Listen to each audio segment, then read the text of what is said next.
আসন্ন লোকসভা নির্বাচনে শহর থেকে সমতল, গ্রাম থেকে পাহাড় সব জায়গাতেই অল্প বিস্তর সন্ত্রাসের ছোঁয়া লেগেছে। এই ঘটনার পেছনে কলকাঠি নাড়ছে সিপিআই, অভিযোগ বিজেপির।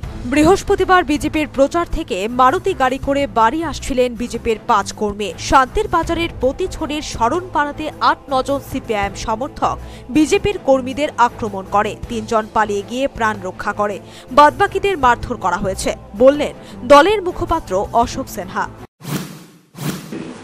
গতকাল রাতে 5 জন বিজেপি সাপোর্টার একটা মারুতি গাড়িতে করে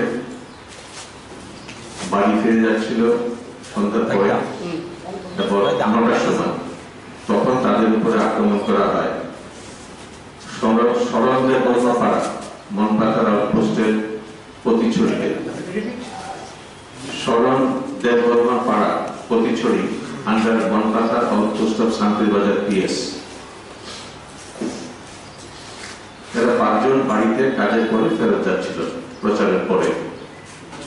8-9 জন সিপিএম সমর্থক লাঠি আর দা নিয়ে তাদের উপর আক্রমণ করে। অশোক সিনহা বলেন, কমিউনিস্ট পার্টি এমন একটা দল যাদের সংবিধানে লেখা আছে তারা ক্ষমতায় এলে ভারতের সংবিধানকে সরিয়ে একনায়কতন্ত্র চালু করবে। এমন একটা দল কখনো গণতন্ত্রকে বিশ্বাস করতে পারে না। যে কমিউনিস্ট পার্টি মার্ক্সবাদী এমন একটা দল যাদের সংবিধানের প্রিয়াম্বলে লেখা আছে যে তারা ক্ষমতায় এলে ভারতের সংবিধানকে সরিয়ে একনায়কত্ব চালু করবে। এটা তাদের সংবিধানের প্রিয়াম্বলে লেখা।